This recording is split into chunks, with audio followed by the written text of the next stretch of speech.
Hello friends, good morning. সবাই কেমন আছো? আশা করি ভালো আছো। তো দেখো, সকাল সকাল রেডি হয়ে গেছিলাম বাজারে। কারণ এরপরে আর যেতে পারবো না, এত রোদ্দুর, এত গরম বাইরে।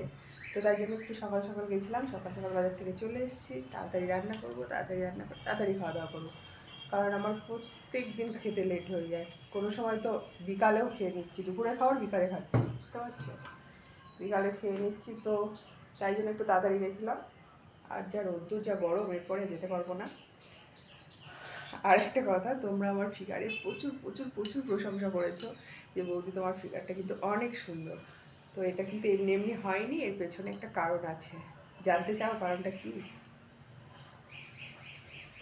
তো চলো তোমাদেরকে জানিয়ে দিই এর পেছনের কারণটা কি।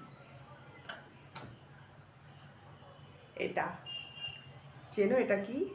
এর পেছনের কারণ হচ্ছে এটা।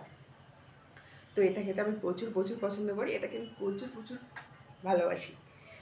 তো তাই জন্য, এটার জন্যই আমার এত সুন্দর ফিগার। আর এটা আমি রোজ খাই। এটা আমার ফেভারিট ফেভারিট ফেভারিট খাবার। তো তোমরাও যদি আমার মতো এত সুন্দর ফিগার বানাতে চাও, তো এটা কিন্তু রোজ খেতে হবে। বুঝতে পেরেছো কি বলতে চেয়েছি? রোজ খেতে হবে, আর খুব ভালোবেসে খেতে হবে, তাহলে এত সুন্দর ফিগার হবে। বুঝতে পেরেছো? যে কোনো জিনিস মন থেকে খেলে না, সব কিছু সুন্দর হয়। তো কারণটা এটাই, তোমরাও ট্রাই করো আমার মতো এত সুন্দর ফিগার হবে।